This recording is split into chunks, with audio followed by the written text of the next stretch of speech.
welcome to Austin Real Estate Experts, where each week we discuss Austin's dynamic real estate market and showcase some of Austin's finest homes. We're here at Lively Ranch today, a beautiful D.R. Horton community in southwest Georgetown, really the heart of the Texas Hill Country. It's a lovely, lovely setting, and glad to be back. Gosh, Austin Real Estate Experts TV show has been on a 5.5-year hiatus. Yes, it has. So Greg, glad to be back on the air Likewise, with you, part likewise. of the OG, Yep. and our creator, producer, Ron, and great panel of guests that we'll get to throughout the show. Yeah. It's been 5.5 years, and really nothing's changed, right? It's exactly the same exact way it market was. as we've had. Yes. I don't think that's entirely true, is it? September of 2016, when we aired our last show, the average sales price in Austin, the Austin area at that time, was $338,000. Right. Shaking my head.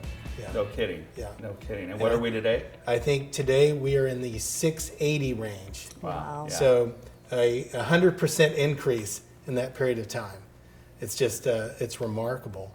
And David, I think we were talking about this earlier. If we look at just 5 years, if we look at just 1 year, the value increase. Where were we about a year ago? It's gone up 100,000 from last year to May of this year. Wow. Average sales price increased 100,000. So It's amazing. that's been really shocking that it increased so many times, a whole bunch during the pandemic. Kind of thought it'd cool down a little bit, and then this last 12 months, it's gone up another 100,000. Yeah. So, And now we're starting to see a little bit of maybe a level off. It's there's a lot to talk about. Yeah. It's true.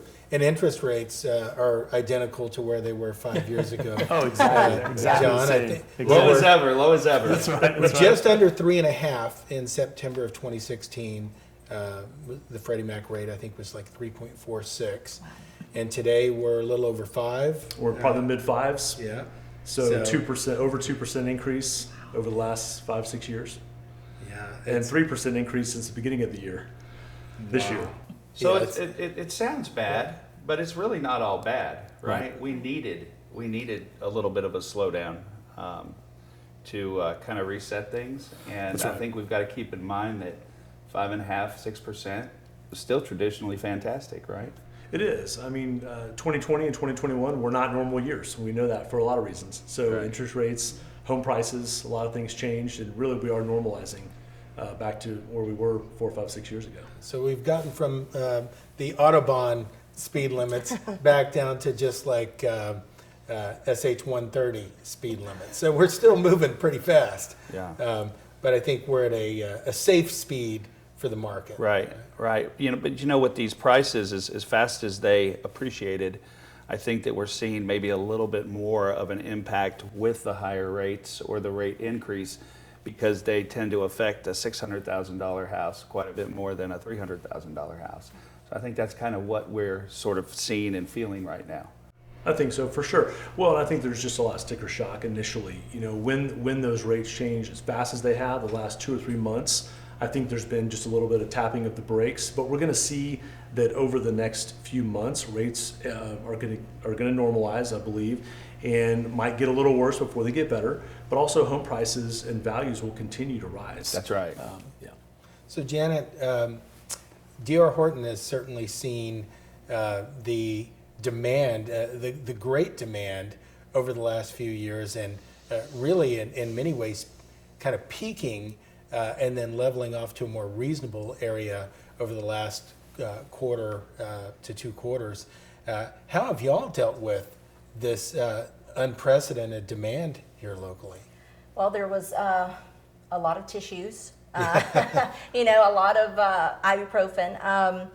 We typically just sit down as a team and try to figure out what we can do to help serve our buyers.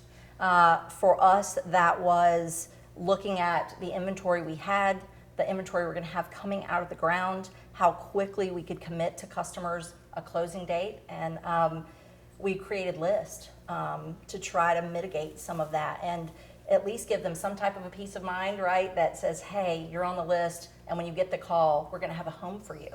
So I think trying to keep consumers confident in whatever process we had. And trust me, I think out of all the builders in town, we all were figuring it out as we were going, right, to be completely transparent. But I can say it was all in an effort to provide homes to families that needed them. I love that. During the pandemic, we had a lot of supply chain issues. There was so much of a demand for workers. So the trade base and vendors and contractors had supply chain disruptions. So how did y'all try to keep your cycle times, the time that it takes from the moment that someone, that really you start a home to completion, how did y'all keep those in check to meet the demands of the market? And how are you now? Because I think we've still got some supply chain issues, possibly. We do, so I'll answer Matt's question first. We typically used to sell dirt. So that would be someone would come in, they would pick a home site, and we would go from there. So one of the things that we did was wait to release that. We waited until we had a slab, right? To make sure we had it, right? Because you got to have a good foundation. That's right. And then as we went through the framing stage, we had some window delays for a while. I think we're coming out of some of the window delays, thank goodness. So really just timing when we were releasing those for sale to the consumer, right? So they weren't having to wait quite as long. Yeah. And even in doing that, sometimes, those dates, as you guys know, can move. And to Greg's point, we're still seeing some. So maybe we've got the windows worked out now, but, some of our homes get stuck at mechanicals because we're waiting for AC duct. And I think from a consumer standpoint, because they don't do what we do every day, when you're trying to articulate that to them or explain it to them, it's really hard. It's really hard. So I know my team, we became construction experts. We had to be able to teach them like the different stages of construction and what that meant. And it's not that, trust me, we want to go as fast as we can. Certainly. But we are still feeling some Right. hiccups, labor as well. Right. But most certainly right now it seems to be HVAC that's kind of holding us up a little bit. At our brokerage, we have quite a few agents that are working with buyers that are under contract with D.R. Horton and other new home buyers.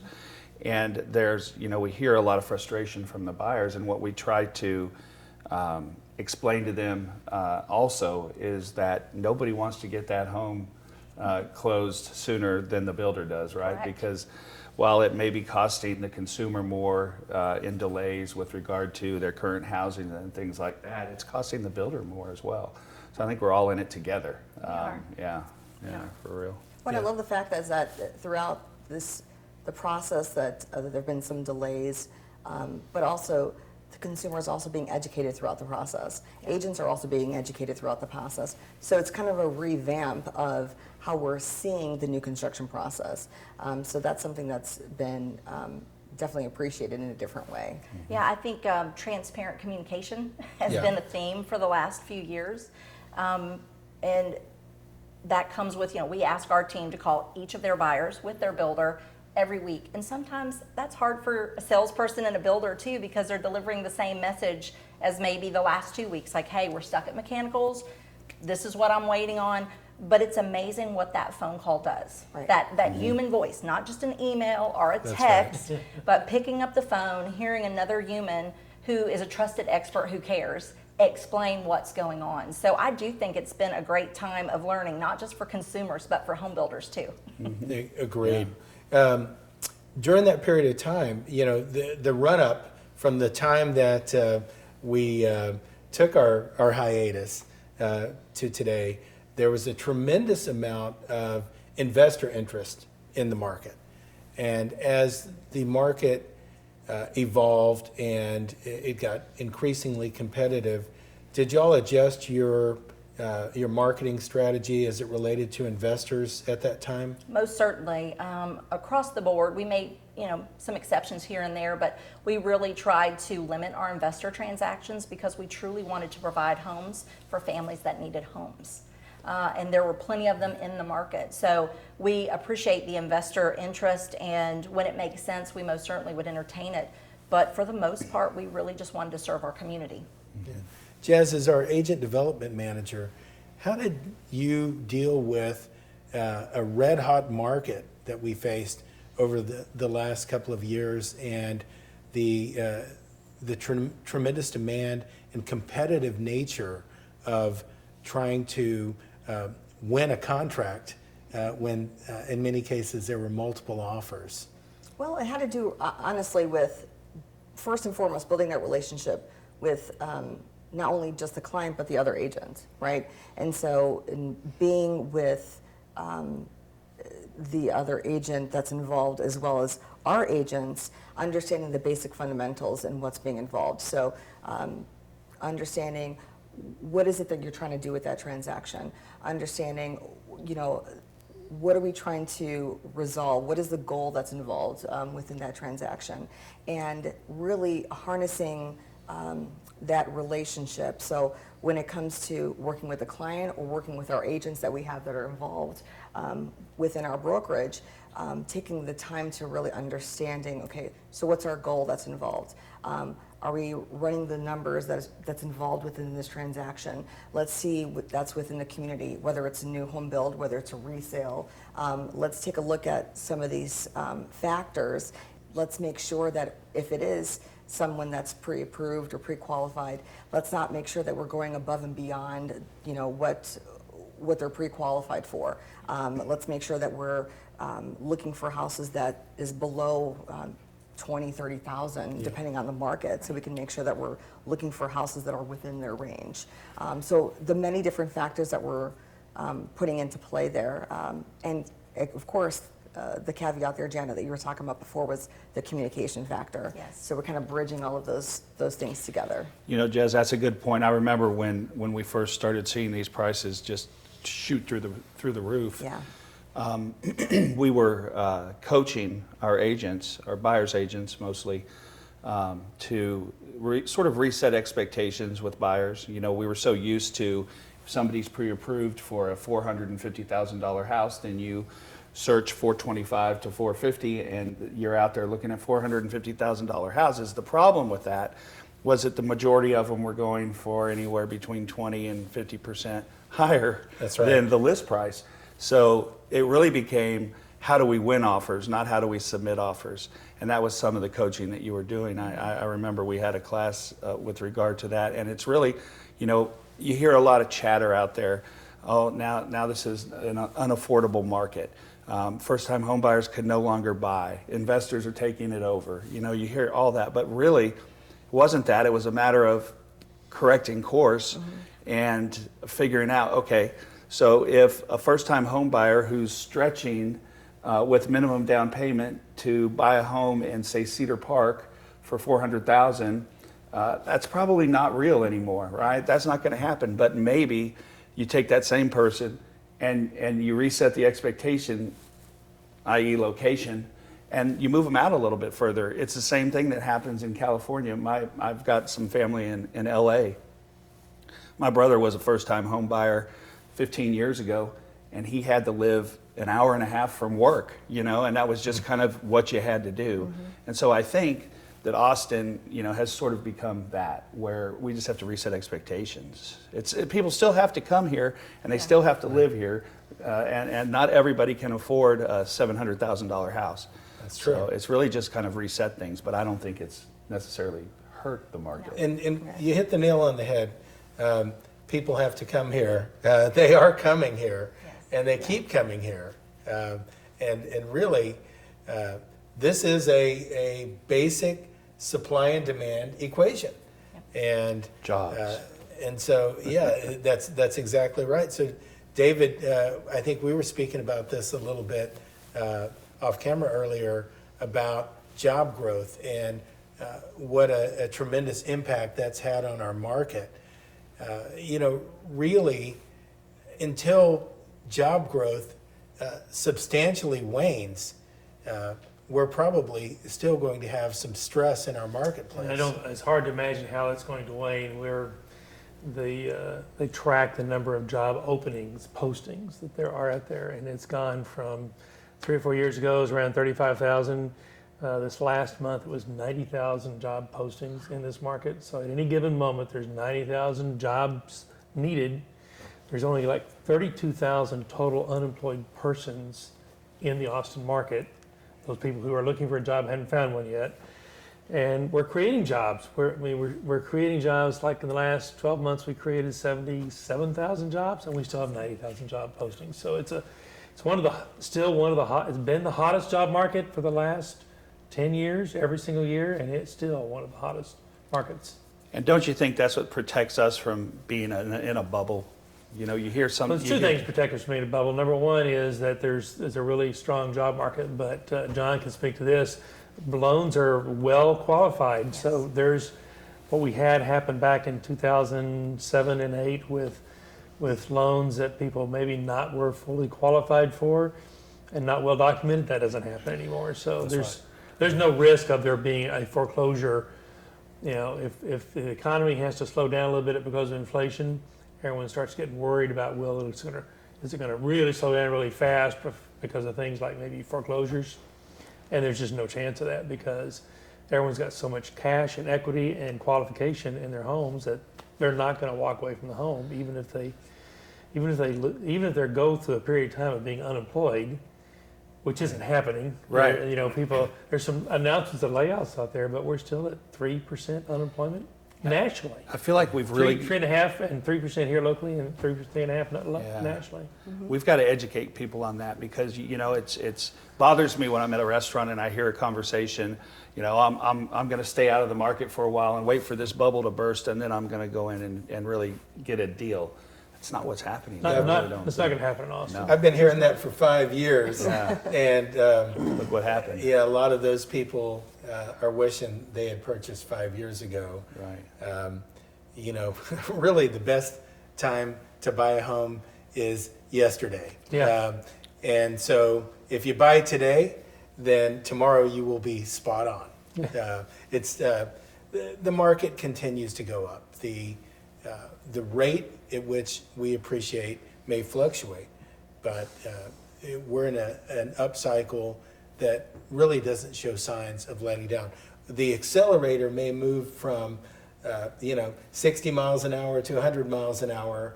Maybe it'll cool off to 40 miles an hour, but it's still moving and it's still moving up. Mm-hmm. So as long as we have job creation, reasonable interest rates, and a reasonableness test to qualify for those mortgages so that we don't have some of the failures that we had during the subprime era, then we should be in pretty good shape. So, Isn't that the case? The changes that they made back after the Great Recession didn't underwriting and loan approvals changed dramatically, and it's still in place. Absolutely. So, a lot of Dodd-Frank. And it was every stage throughout the process. There was appraisal reform. There was underwriting reform. There were obviously the income verification was key, and asset verification. Now there are some lenders that are doing some loans that fit certain aspects of the industry that we need. We have some bank statement loans out there. We have some unique ways to qualify income. We can take someone's retirement account who's of age to get distributions and use that retirement balance as an income. But again, those are 20% down loans typically, and so they're starting out with equity versus back 15 Well, they've got a whole lot more data showing what kind of risk and credit risk is acceptable, so they can make some more flexible judgments. That's right. They've really got the data to support that now. That's what I keep reading. They just had Freddie Mac just announced about they can use a rent history. That's for the right. last 12 months, That's right. your rent history. If you're a first-time home buyer, you can use that to help get qualified for a loan, which Fannie did last year. Now Freddie's done it, so that's something to help with first-time home buyers. Absolutely. Absolutely. Yeah. And also a misconception is that you have to have 20% to buy a house. You don't. I mean, we have some 3% down loans. There's still assistance available for folks that can get 1, 2, 3% assistance for their down payment. Those loans are still available, and I think there's a misconception. You got to have 20, 10, 15% down, and it's great if you have the 20% down. Don't get me wrong, but you don't need that to buy a house. Yeah, I think that's a great point. Home buying in Central Texas is still relatively affordable, particularly for our average wages in the city. Based on average earnings, our prices are largely affordable. And I think you're right. So many people operate under the misconception that they need a large down payment. there's so many different tools to help people get in homes. And I'm just looking around out some of these windows and see all the trees out here. And this is such a great setting. I think want to acknowledge our builder sponsor, D.R. Horton, for giving us this beautiful model to film in today. And just such an amazing setting on this balmy, probably 100 and something degree day. I think it's supposed to be has been the 109. trend. Yeah. Oh, 109, but our It's emerald, cool in here. Yeah, it's cool in here because our emerald product out here in Lively Ranch, we provide spray foam installations, so makes it nice and cool. nice. That helps quite a bit. What are some of the other things that D.R. Horton has done in their value engineering in the Emerald series to make their homes more attractive to buyers? Well, back in the day, that's like 2 years ago, this particular product line, you know, a buyer would go to a design center and they would go through the pain, because it is painful, yeah. to go through the design process, and they would pick things out, and depending on, you know, the time frame, when can we get it, we can't get it. So we decided to streamline all of our product lines, and we are a pure inventory, we call it spec in the industry, but a pure inventory builder. So even an Emerald home, which is our higher price point, right? So you have Emerald, Horton, and Express. We have all three products here in Austin. In Lively Ranch, we have two. We have Horton and Emerald.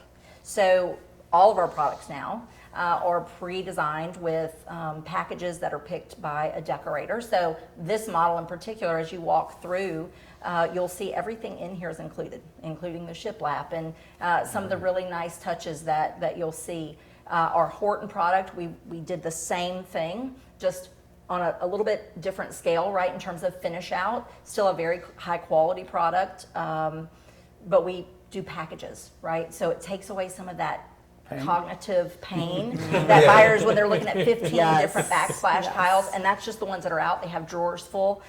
So we do try to make it easy and affordable for our customers. And I think we've done that here in Lively Ranch. This is one of my favorite models. Don't tell the rest of my team I said that. Beautiful. They might hear. Yeah, we just opened it up last month, and some gorgeous oak trees out here. We have home sites that have a beautiful view of some open pasture land that's not going to be sold per the rancher, but just some gorgeous home sites, gorgeous amenities out here as well. Well, y'all are nestled here between 29, the San Gabriel River. It's just a great location. Liberty Hill Schools, I believe. Yes. Liberty Hill, highly Yes. acclaimed Liberty Hill ISD schools. Low tax rate, I think we're 2.75 out here. That's Yeah, that's really, nice. really reasonable, Yeah. and y'all have some nice amenities as well. So Yes. makes living out in a community like this really easy. I think it's a great thing that y'all have kind of removed some of that design element. Speaking as a realtor that sometimes walks into homes that buyers have had full opportunity to put their signature on the home. Every once in a while, some people should not be signing homes. Like it's, some people are wonderfully skilled at it, and it's certainly nice to be able to personalize things. But having your selections carefully curated so that they complement one another and they're cohesive and aligned, I think goes a long way in what the finished product looks like. We want it to be timeless, right? So take out all the decorating, right? Just Yeah. to say we have an empty home, someone can move in, and whether they are, you know, farmhouse or whether they are modern or you name it, they can come in and it doesn't distract, right? They can decorate however they want. And I think that's something that we needed to do it for a long time because, Yeah. right? Because I have seen those homes, and it's not that those folks don't do a great job, but in their mind, that's their forever home. And honestly, they're going to be there maybe 5 to 7 years. Right. And then they're going to move up, or, you know, there's something in their life's going to change. And so the cool thing about Horton, whether that's Express and it's your first time, or Horton, your first time move up, or our Emerald series, we try to really answer that need throughout your life cycle. That's why we're America's builder. And you keep changing throughout your life cycle, Yes. right? So it evolutionizes, and it's just great. So just this slate that you start off with. It's just Yeah. beautiful. It's gorgeous. You know, back in the day, I don't know about you guys. You were on site back in the day. I remember. Yeah, we sold new homes. And you know, remember when? Oh yeah, you know, we're going to sell this first time, or we're going to sell this downsizing product. And I never called it downsizing because I always felt so negative to me. So we call it right sizing. That's so right. depending on where you're at in your journey with your family or just life in general, I think we offer products that meet all of that, as well as locations. You don't have to be an hour and a half out of Austin to That's get right. a really pretty, affordable home. That's right, for sure. Yeah, it's nice that they're not overly stylized, so that people can they can really finish the home to their taste and their style with their furniture and their art Yes. and things like that. So, well, it's been great to be back here on the couch with you guys. It's been a while. It's always fun to talk about the real estate scene here in Central Texas and what's going on. Want to thank our builder sponsor, D.R. Horton, and our other sponsors, John Burnam with Benchmark Mortgage, David Tandy, Texas National Title, my business partner, Greg Young, Agent Development Manager, Jazz Lowe. Thank you so much for joining us today. We look forward to seeing you next Sunday.